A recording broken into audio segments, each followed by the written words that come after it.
we are back, and this is Adam Martin with us today. Adam, one of my favorite people in the world, is a former player that I was lucky enough to coach back in when he was at Clearwater Central Catholic High School. He was our goalkeeper, and one of the best in the whole state of Florida. Really, he became Player of the Year, and it is, Adam. It's just a fact. It's not. I'm not. It's not an opinion. We know that people have decided this, but I wanted you guys to meet Adam. How you doing this morning, Adam? Good. How are you, Coach? I'm glad to be here and glad to speak to your kids. That's great. That's great. I'm great. Thank you. Adam, tell the kids about yourself. Tell them, give us your story leading up to this moment. Geez, where to begin? A whole lot. I was actually not going to go all the way back, but I was born in New York, but I moved down to Florida when I was really, really young. One of the first things I did when I got down is getting into sports, and I started playing soccer when I was 4, 5, 6 years old, and it's crazy to think back of how and where I am now based on where I started, and a lot of it has to do with the physical education and the athletics. I think as your kids, I'm sure, can attest to is how important PE class was in school, at least for me. It's the one I was even trying to rack my brain thinking about the name of my PE teacher growing up, because I went to a parochial school and I was with the same kids for grades, I think, like K through 8. So I was trying to remember. I remember Mr. G, and they're some of the best memories I had. So I started playing soccer, and soccer kind of guided me through life. I was able to play at CCC and had a great time there. I played at a local club, made tons of friends and people I'm still in contact with now. And then I was lucky enough to play soccer in college. I went to University of Central Florida in Orlando, where I am now. Then after I like to say I retired from the sport of soccer. I don't like to use the word quit, but I retired from the sport of soccer, and I knew I had to do something a little different. I graduated from college, and as you kids will come to understand and learn that, everything in life, you have certain phases, and you start off and you go from elementary school, and you go to middle school, and you go to high school, and then hopefully you're lucky enough to go to college, and then unfortunately, there's not a lot of phases after that are set up for you. You kind of got to choose your own destiny after that, and it's okay. It's a lot of people. If you don't know what you're doing, that's great. And I was one of those people. I didn't know what I was going to do. So then I, ironically, on a whim, I said, well, maybe I should just go to law school. So I went to law school. That's when I met my wife in law school. We met you get a kick out of this. We went to every year there is a national law school softball championship. So a lot of people know this. It's a charity event, and every single year it's held at University of Virginia, their law school, and almost every law school in the country competes in this softball tournament every year, and it's insane. And there's a co-ed division, and then there's a men's division, and so ironically, my wife was a 3L, which there's 3 years in law school. She was on her third year. I was in my first year, and she was at the University of Vermont law school. Wow. And we happened to meet at this softball tournament at the University of Virginia, and she wanted to come take the Florida bar and move to Jacksonville, where I was in law school, and the rest was kind of history after that. Wow. She had moved down to study for the bar. Her cousin was a lawyer down in Jacksonville, and she went and moved in with him and studying for the bar. And yeah, the rest was kind of history after that. So there's a funny story about how you can meet people and do different things. It's like, if I just wouldn't have said, hey, yeah, I'll do that softball tournament, like I wouldn't be where I am today. But quickly after that, I went, graduated law school. I did some interesting things in law school. Lived in Bosnia for a bit, worked in Sarajevo for the International Criminal Court they had there. They're still prosecuting some things that happened in the early 90s. I'm sure your kids will learn in history class down the line. Then after law school, I was lucky enough to go back into sports. I've always loved sports and being around it. And again, like we talked about earlier, the connections through soccer. I had buddies at UCF when I was playing. One of his best friends was actually the COO of the United Soccer League in USL, and USL is actually headquartered in Tampa. So they had a position that was opening. It was actually like a paralegal type legal position, and I had applied even though I was a lawyer already. And I met and talked with him, and we kind of connected. He was like, "Oh, you went to UCF, you played soccer. Do you know Ryan?" I said, "Yeah, I know Ryan." And so they were like, "Well, we're going to change this position. We're going to make it associate counsel position." And so they brought me in, and I was with USL for about 2 years, and it was awesome. I did everything from player contracts to franchise agreement, all this fun stuff, and I was around soccer. We eventually brought in the Rowdies. We had a local team, and it was pretty cool. But then my wife's parents, they were both federal agents, and they always kind of hinted at it. They really weren't super into the idea because they kind of knew what it was like being a Fed. But I was just like, what the heck? We'll try this. So we're at a point where we can kind of try different things. And so I had ongoing applications with, I think, the DEA, FBI, and the service. And I happened to get one of the offers from the service first. And so I took a service job, and they moved me up to Philadelphia. First, I had to do about a couple months of training in Georgia for the Federal Law Enforcement Training Center, FLETC, and then the Secret Service Special School up in Maryland. And I was an agent with the Secret Service for about the past 3 years. And about halfway through that, I was like, hey, I want to join this special teams. We got some special teams we have in the service, and EMT courses and hazmat training, all this stuff down the line. Became a member of that team. Then my wife got a job in Florida, and life sometimes throws you curveballs, but you take them in stride, and happy wife, happy life. She's probably eavesdropping on this conversation, so I just want to make sure I said that out loud. But yeah, so she got an awesome job opportunity to move back down to Florida, and so we kind of made the family decision that I was going to leave the service and come down to Florida, and I became a prosecutor, which is what I'm doing right now in Orlando. So it's kind of a quick. I won't say quick. I'm quite long-winded, as I'm sure you can attest to. But that's kind of at least where I am right now. Now I'm sitting in Orlando right now, so that's kind of where I'm at. What a story! What a great story with so many twists and turns. I just share with you that the head coach of the Rowdies, Neil Collins, he's done one of these interviews and talked to the kids, as well as somebody else who I'll remember back when you were talking. It reminded me of Sean Hampsey. You know Sean? Oh yeah, absolutely. And he's also done one of these and talked to the kids, and so there's a few people whose paths crossed with you there in that story who've actually also had their paths crossed with these kids that we're talking to now. So that's interesting. But Adam, before we move on, the Secret Service, did you enjoy it? What was it like? What was it like being a Secret Service person? You wouldn't be the first person to ask this type of question. It's I guess it's a little different for me once you're in it, but I understand that there's this I don't want to say mystique, but yeah, people tend to be interested in what the Secret Service is like, and I totally get it. But it was unique. I think that's the best word that I can use to describe it. It provided me with so many different opportunities and trainings and things that I would have never even conceived of, let alone actually would have ever thought I would have done. It wouldn't have even thought would have come into my mind.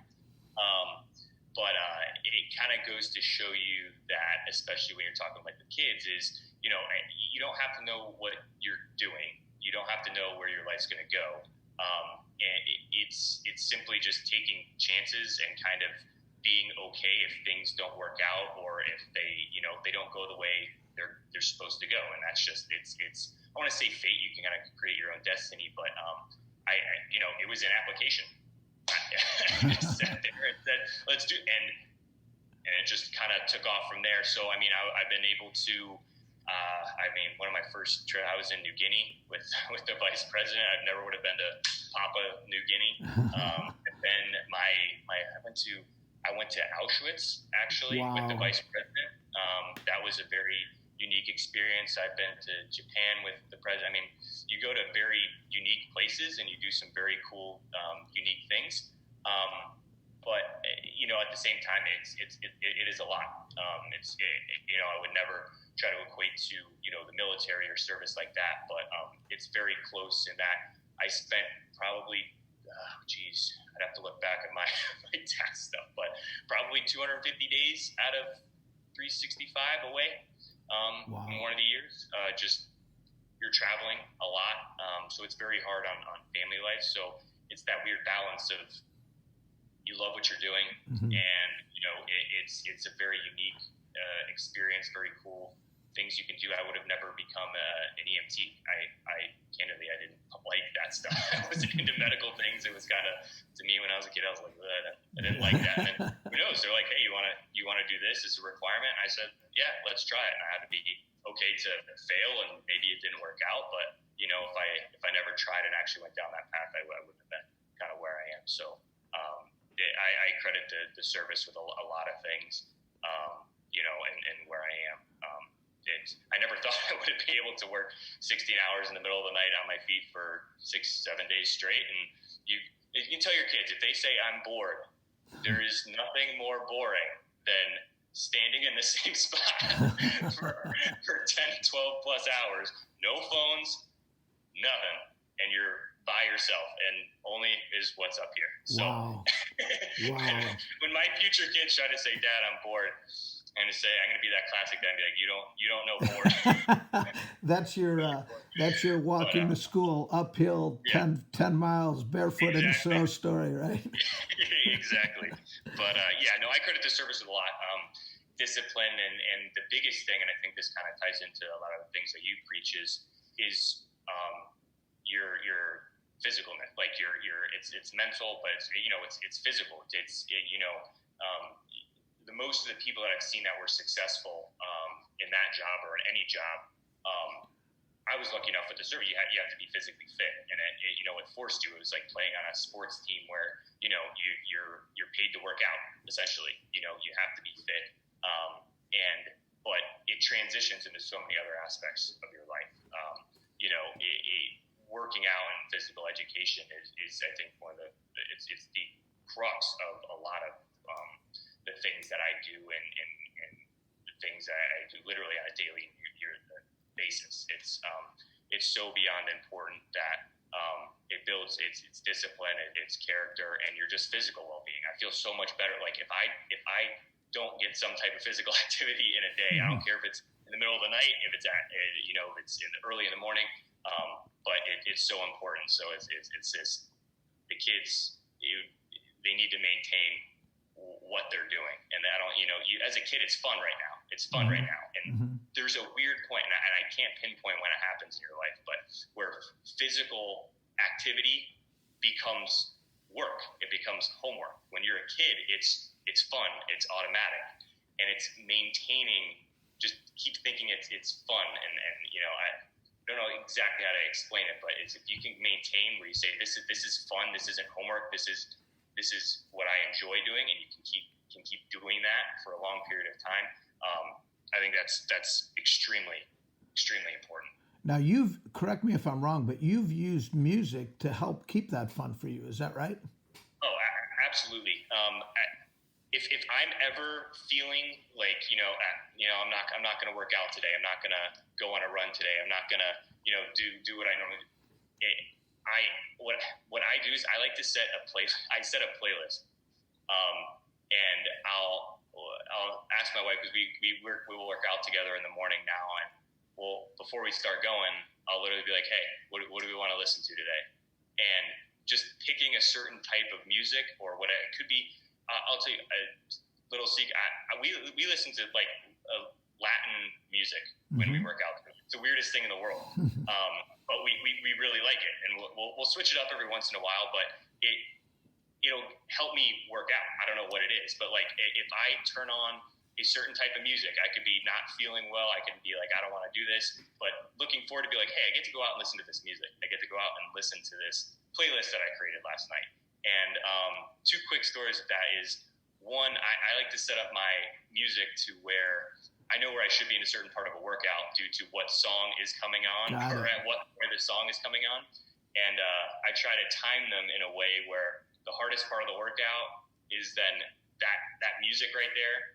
It just pumps the adrenaline in at that exact amount of time. And you become superhuman. And it's something weird about music where you can literally cue it up and it literally helps you push through some of the hardest things, in a workout or physical education, what have you. But secondly, if you haven't, I would implore you to explore it. And we might be the unique weirdos, but the Latin music, if you guys haven't done a Latin music type theme or something like that, we have so much fun. We have no ties to the Hispanic community whatsoever, but we lived in South Florida for a bit, and we love that type of music. And I've done 3 experiments with it. Let's say I was into actually CrossFit a lot. It's a really good way for me to work out. It's a very dynamic way. It's a lot of military. We do a lot of it in the service where it's high intensity, HIIT type workouts. And so I used to join different CrossFit gyms. So if I was traveling, I'd drop into a CrossFit gym. And a lot of times the gym people or who's ever running the class would come up and be like, hey, what type of music do you want to listen to? They put on the same, classic rock, which is awesome. Love it. Pop music, whatever it is. And then normally, like on my last day, they'll be like, hey, this is Adam's last day. Like, what? Adam, you get to pick the music. I'm like, you guys don't want me to pick the music. And they're like, no, pick the music. So I'd be like, okay, let's pick it. And so I'll plug in my phone and I'll play my Latin playlist. And almost every single person in the gym had their best PRs, their best times, there's something about it that gets everybody moving and doing, better than I don't know what it is about Latin music. So I would say test it out with your students if you have the opportunity. I'm making a note of it. How they respond to it, because it's a lot of fun. I'm making a note of it now, and then when we finish talking, maybe you can send me an email and give me some suggestions of good basic ones that one of the things I've worked with. We've been doing this for about 10 years now, and I've almost made the cut one year was the Miami Sound Machine, their most famous song. I don't know the name of it.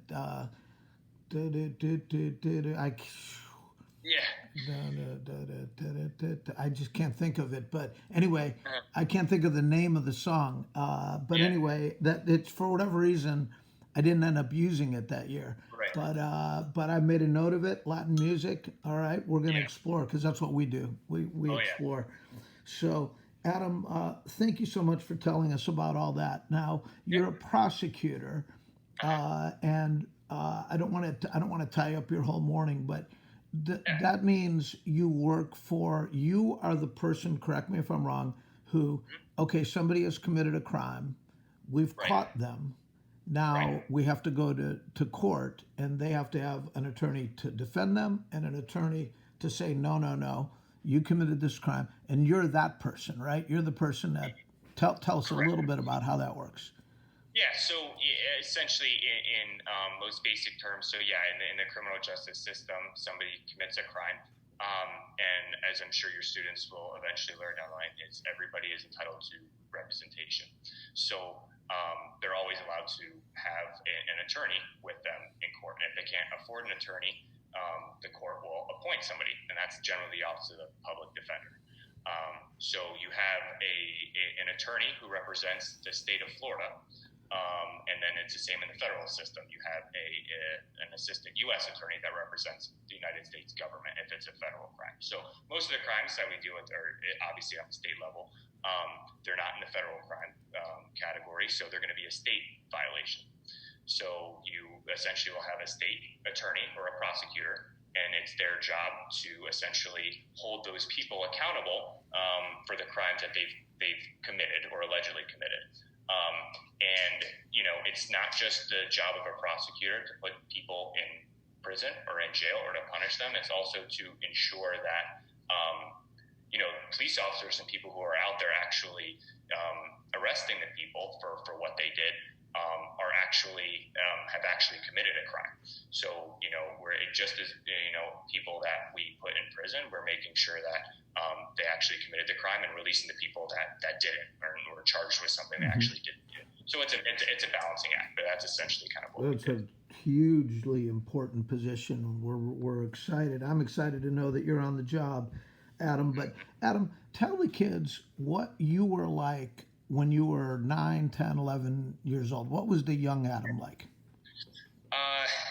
So the young Adam, I'm trying to think back of what I was at that time. I mean, I was really into sports. I couldn't imagine life during that time without it. And I think your kids would be interested, and I don't know if you would have told them these, but like life back in that time in the mid to late 90s, it was a different time than it is right now.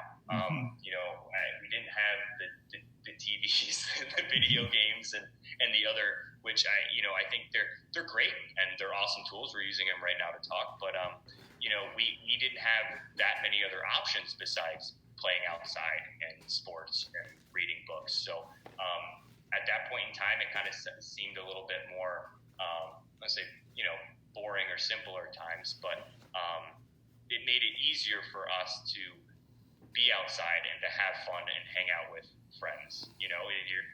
There's one phone in the house. You had to, if you wanted to go play video games with your friends, you had to go physically to their house and you were around people, which was really nice.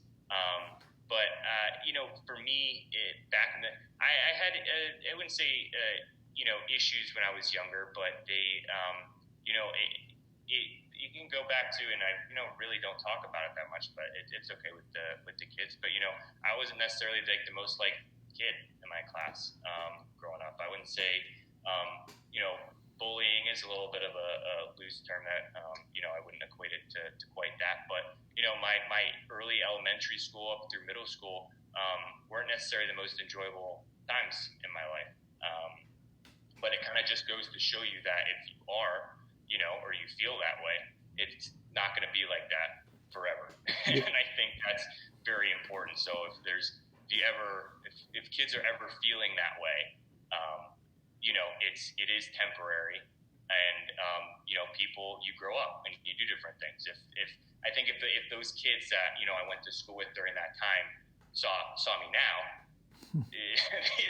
they'd have a little different perception, and so you can kind of create your own destiny in that way. So that time period for me was difficult, but I think that also made me who I am and who I was in high school. I think that's why I enjoyed high school so much, and that's why I acted the way I acted in high school, and that's why when we played, I played the way I played. All of those things are kind of built on that foundation where you don't have to have a perfect, elementary school, middle school life, and that doesn't dictate your future. So that's kind of me. I know it's a little bit. No, that's such a great. Different than what people would expect, but not everybody, in the positions where they are, they kind of start off, in the most perfect way either. So. Well, first of all, I really appreciate you sharing that, and also that's one of the reasons that I asked that question is because you are talking to a lot of people right now who can relate to that. What it was like playing on our team and how we so pushed the whole idea of respect and teamwork and all of that. And we do the same thing at Cypress Woods, but even still, there are kids that are feeling this exact way. But when you're 9 and 10 and 11, you don't know how it's going to go. Yeah. And to hear you say these things, Adam, that's incredibly powerful. And it's great. It's great that you shared all that. I'm proud of you, and I'm happy that you did that, because it would have been very easy for you to say, "Oh, it was great. We loved it. Blah blah blah," and then just I was just close to doing it too. I don't normally talk about that type of stuff, but it is important for younger kids to understand. Well, that's great, Not Adam. everything's perfect. Right?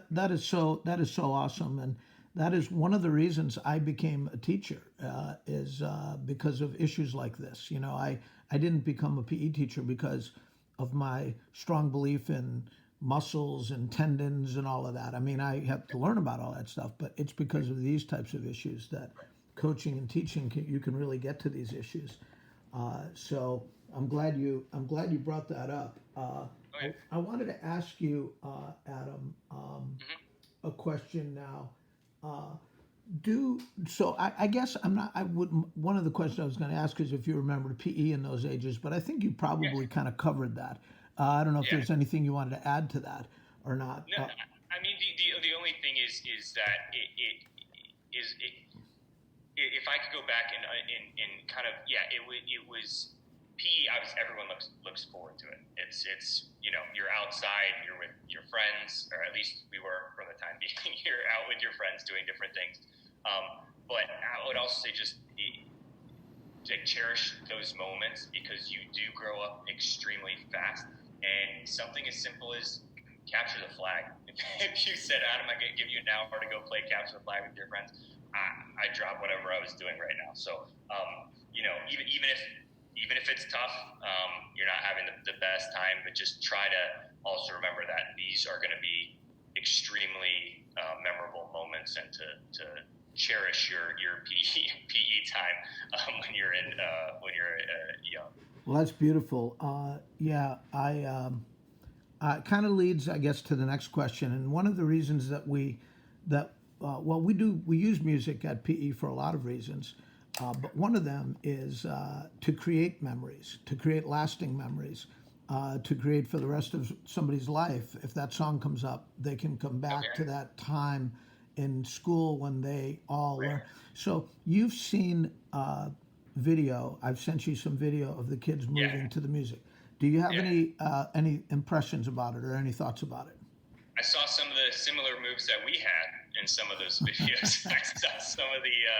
Did they know that they were doing some yoga poses in there? Did they even know? They don't. Well, they kind of do, and those moves were borrowed directly from you guys. I mean, directly. I saw it was bringing me back to the same trend, the same thing that we did, and it's crazy to think that. Geez, what was that? It's going on 13 years now. Sorry, it's been a long time, but like I instantly picked. That was one of the first things I picked up when I saw it. So that's incredible. Yeah. So So maybe you can tell the kids about the Killian and about what it was and how the group moved together, and if there's any comparison between that and what you saw here or not, I don't know. Right. But tell the kids what the Killian was. Yeah. So the Killian, I mean, it's almost bigger. Me trying to describe it wouldn't do it justice because it was just there. It was something that was when you first showed up to CCC and you had anything to do with the soccer program. It was larger. It was kind of larger than life, at least to me. And I think I remember one of the first times. Maybe we had to have been a senior. I just remember it was the importance of getting it down to where it was perfect or as close to perfect as you could possibly get. And I remember distinctly I think it was a practice. And we must have done the Killian the entire practice, trying to get it absolutely right. And I remember the difficulty because I was the one in the back calling out the cadence. So the Killian is essentially, correct me if I'm wrong, Coach, but it was three people, shoulder to shoulder. Yes. And it was the line of the full team. Yes. Then you'd have one person in the back who would start off the cadence, and the team would start moving forward. So you imagine these three lines of people all standing shoulder to shoulder, jogging around the entire perimeter of a soccer field. I remember you'd start off to say, ready, begin, left, right, and then you start with the clap. then we go clap to arm back, and then we clap arm back to the heel click, and you go around it. That I'm thinking it's been a long time, but it's crazy. I can even remember that. But that's how important it was. But it was so unique that it got you. And we created our own music. That was kind of the cool. Is you kind of created it. But I can think of nothing better than to start that type of activity with that type of group motion. I mean, everybody had to be on time, like on sync. Everything had to be perfect. Because honestly, if you went around and it wasn't good, I mean, the other team gave you the respect. I almost equate it to like I don't know if you kids have ever seen it. I think it would be appropriate. There's something wrong. Like the haka. There's something called the haka. Yes, we've actually shown them the haka. Have you ever seen it? Yeah. So I equate it a lot to that. Obviously not that intense. Right. But you see these other teams, and they actually give you respect to do it, which is that was the most mind blowing thing to me. Is when we're going around this field, I'm like, everyone's like, how are the other teams like?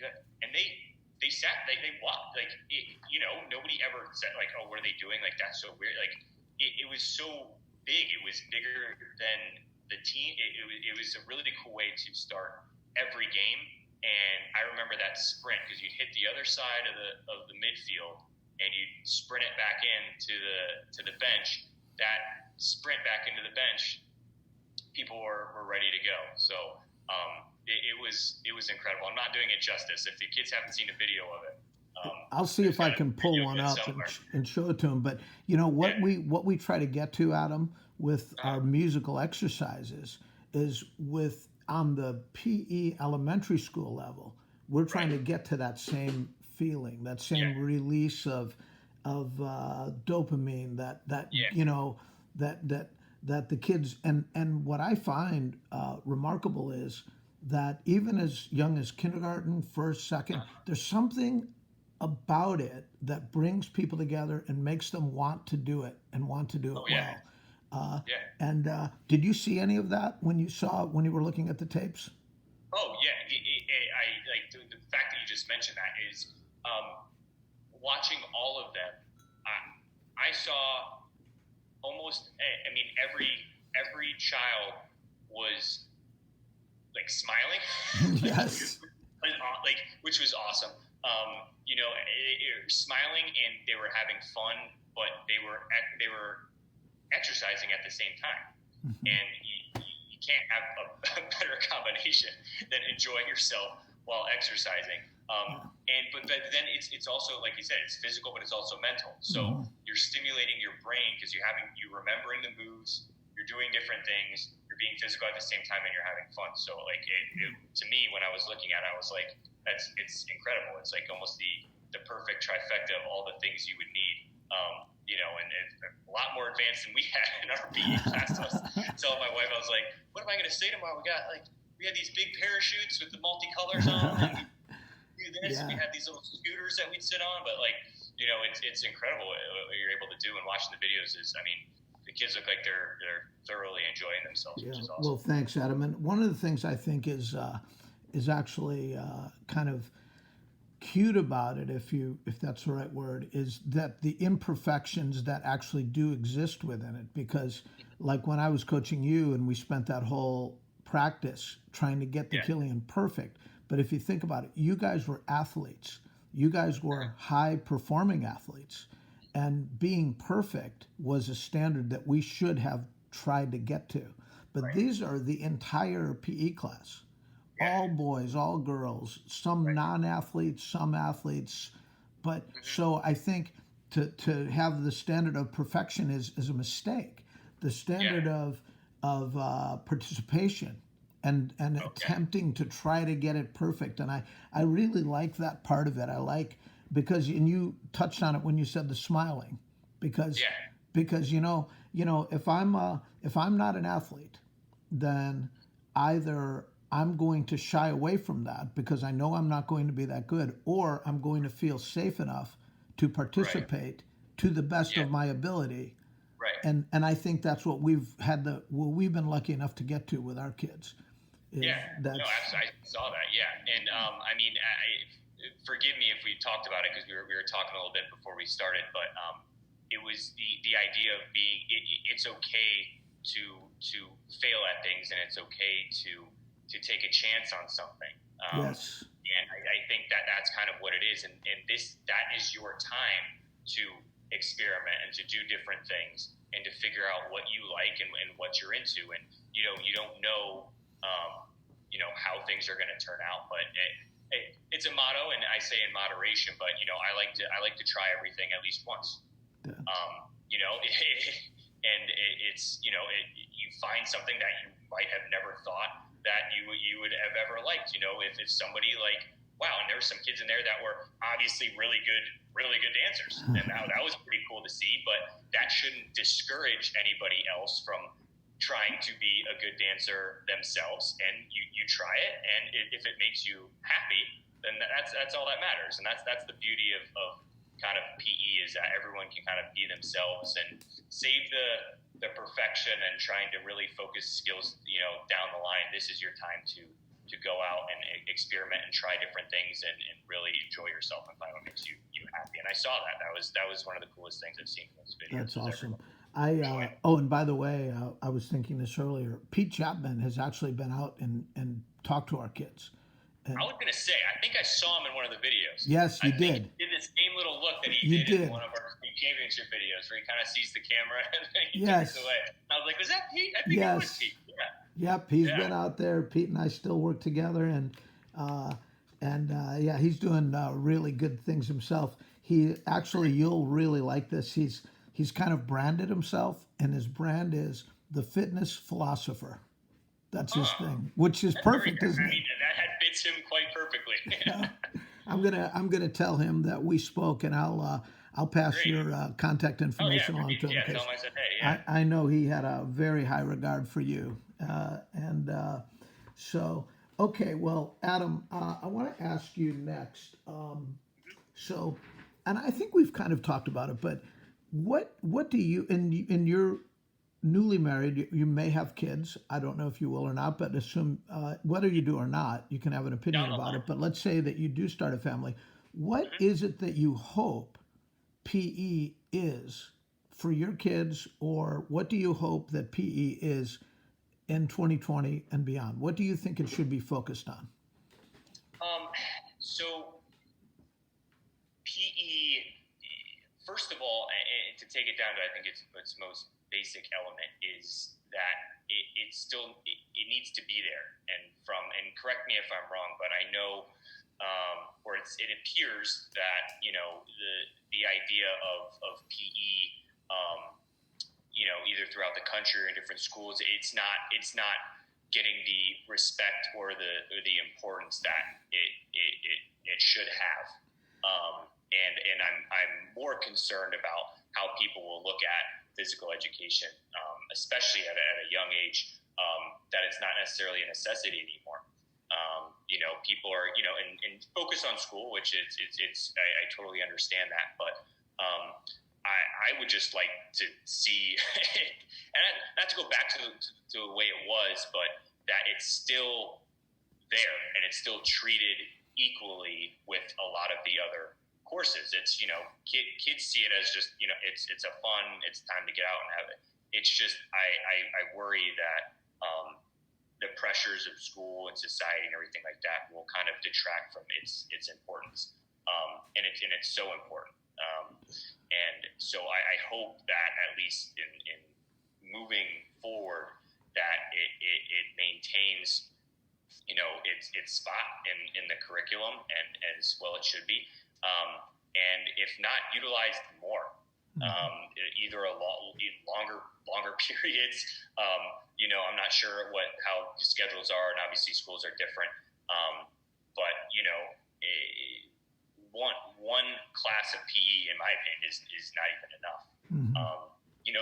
The more you get together and be outside, inside, but doing those types of activities, like you said, where you're stimulating your brain, you're stimulating your body, all at the same time. I can remember the things I did in PE class over the things that I can remember in science class in elementary school. It was that important. It stays with you that much longer. So, and it also teaches people that physical fitness, for whatever level you are, should be done, and it should be part of your daily routine and your daily habits. One of the biggest things, and not to go off on a tangent, it kind of flows, but when I stopped playing soccer in college and when I retired, the first thing I wanted to do was I said, this is the first time in my life where I don't have to do something physical. I'm not obligated to run the Cooper test. I'm not obligated to be fit.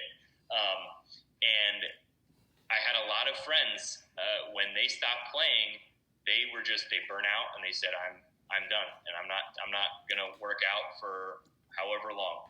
And unfortunately, it didn't help their lifestyle at all, and it put them down a track, and almost to the point where it was too difficult to even come back. So I told myself, I was like, I can't. If I stop, I'm never gonna come back. So I think it was that thing of it starts at your PE at the elementary school level, where it's something that needs to be done on a consistent basis, every day, every other, whatever it may be. But to maintain PE throughout your entire life is super important. And so it starts at the foundation, especially like with you and your kids at the bottom. So that's so cool. I hope PE, people, coaches and teachers like yourself are able to instill that in kids, that this is fun and this is great and this is something that we do together in a class, but how can we instill this and make it a mindset for you to keep through the rest of your life? And like you said, with your music and tying that back, those kids are going to remember now whenever they hear those songs, whether it's that Mr. Roboto song or whatever it may be, they'll be in their 60s busting out the same moves that they did in elementary school. So that's great. Well, that's such a great point, Adam. One of the things we spend time on is a theme of becoming a lifelong PE person, and we have a unit in our PE curriculum called Lifetime Activities, and that's just the entire focus of the unit for 2 or 3 weeks.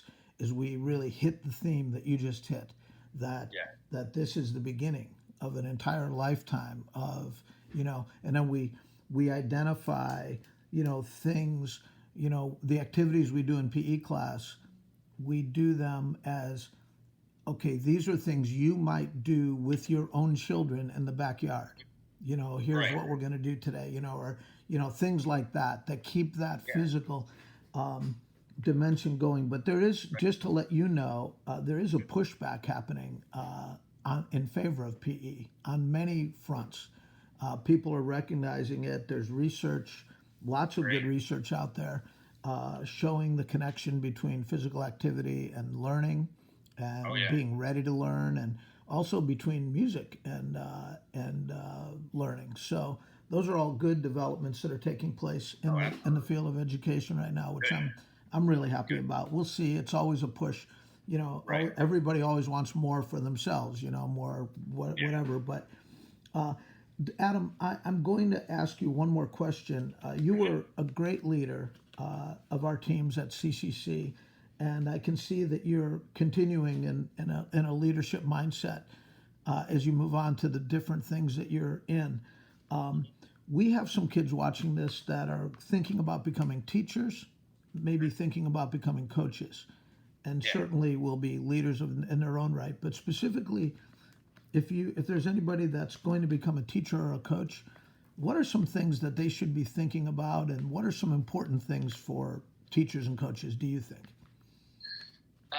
So I had this mindset, and I was actually talking with my wife about it the other day, kind of prepping for this. I like to be prepared. So I used to have this idea that to be a leader meant that you had to be the best, that to coach you had to be the best. Because I was under the impression that why would anybody listen to me if I wasn't better than them or if I wasn't the best? And, I don't know when I either realized it, but, it's easy to be a leader when you, like I said, you are the best, but that doesn't make you a good leader. Leaders and coaches have to be able to essentially, there's probably 3 or 4 different things. I think importantly, have the respect of the people around you. If people don't respect you, you can be the best. You could be Cristiano Ronaldo, you could be Odell Beckham Jr., you could be LeBron James, but if they lack respect, you're not going to be a good leader, and you're not going to be able to coach anybody. I think integrity is another huge one. We have a motto in the service, and it's "You're worthy of trust and confidence." We had to know that everybody around us was worthy of our trust and confidence that are within our unit. So I think in being a coach and a leader, you need to have that integrity. I need to know that if I'm relying on that guy, then I need to trust. I need to be able to trust him, intrinsically. And the third one that I think is the most important would be empathy. And I think that if you want to be a good leader or a coach, empathy is a huge factor. And if kids, empathy is a little different than, I feel sorry for you. It's different than that. It's a step above that.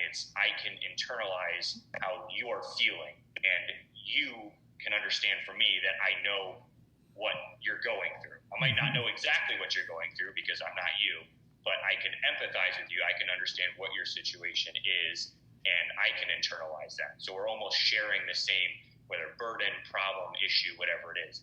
And people are generally pretty good at picking up who is an empathetic person versus who's just putting on a facade and who's putting on a show, who really cares. So the respect, you don't have to be the best player, you don't have to be the best athlete, but if people to have respect for you, and that's just the way you carry yourself, the way you dress, the way you behave, the way you speak. A lot of your first impression is very important. You can get a lot of respect from people just how you carry yourself initially, but it's the respect, it's the integrity. People need to be able to trust you.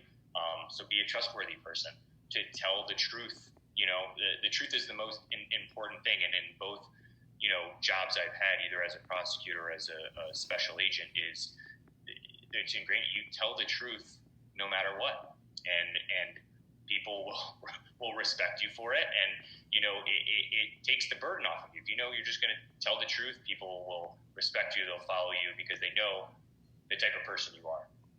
And then empathy, understand who's around you, the people around you, that people have different feelings, beliefs, ideology, but as long as you can kind of understand and internalize what they're going through, you have this type of mutual respect. So they all kind of feed on each other. So I would say those are probably the 3 main things that I've learned, over the course of my career. The main one being you don't have to be the best to be a good leader or a coach. So those are kind of that's fantastic. No, that's just really golden advice. And I just was thinking while you were talking, I was remembering, Adam, that you and Mark Jenkins created, when you were working in the camp, an award that you built a piece of wood with a glove on it, called the "You Don't Have to Be Crazy, But It Helps" award, and it was for the goal. It's a goalkeeping award, and one of the things you said is that it's not necessarily for the best goalkeeper, although it might be for the best goalkeeper, but it is for the goalkeeper that most closely exemplifies these principles, and they're very similar to what you just said. Well, Adam, I just want you to know that award remained in force all the way through to this day.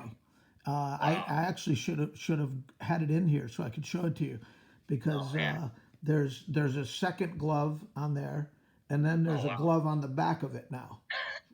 So it's the same piece of wood, the same original glove, and it's all it's 13 years old now, so it's crinkling, and Oh, yeah. how old material gets, but it's still there. Yeah, And especially goalkeeper gloves. yep, I believe that was my club, one of my clubs. So that had seen many a game, I'm sure. I will take a picture of it and I'll send it to you so you can see it. But we actually didn't do camp this year, and we didn't do camp last year. Last year I had knee surgery right shortly before camp, so we just couldn't do it. And then Right. this year, there's just a lot of reasons why we couldn't do camp this year. So I don't know if we'll get back to it or when we'll get back to it or not. I just don't know that. But right up until the last day we had camp, there were people. And the other thing I want you to know, Adam, is literally about half the time we didn't give the award to anybody because because what we said is there's a standard for this award, and it's a standard of working hard. And if nobody reaches that standard, the award we just won't give the award away, so that we can keep the awards, meaning at a high level. So literally about half the time, and we've had kids come back to camp, session after session, year after year, to try to get their name on that glove, and eventually they do, because so you created something. You created something special there, and we kept it going. The other thing is we stay in touch with Mark Jenkins. I don't know if you guys are connected on Facebook with him or not. Yeah, I think so. Yeah, I think I see a couple posts from him every once in a while. Good. Yeah. So he's married. He's had a couple of kids. They're twins now. So he's still involved in the game. And so anyway, Adam, I can't tell you how much I appreciate you taking the time to talk with us. And not a problem. good luck in your position as a prosecutor, and good luck to your wife in her position. And thank you very much. Anytime you come to the Tampa Bay area, we're welcome to drop by and see our classes. Although, interesting, this will be interesting to you as a prosecutor. We can't let anybody on campus unless they become a registered volunteer. And so they have to go through the process of a background check. Yeah. Now, there's different levels of volunteers. There's what they call a level 1, a level 2, and a level 3. Level 1 is very easy to get to. You just fill out some paperwork. They do a background check. Matt Thomas, who is a captain in the United States Marine Corps right now, he couldn't get on campus, even though he's an active captain in the U.S. military, but he hadn't filled out that paperwork. So he's filled it out, and he's going to be coming the next time. But I'll send it to you just in case you happen to be in the Tampa Bay area. Maybe you can come out and meet the kids. Absolutely, I would love to. Awesome. All right. Well, I'll tell Brady, Luke, Rob, and all those guys you said hi, because you're very highly thought of in our family. Thank you, Adam. Yeah, thank you, Coach. I appreciate it.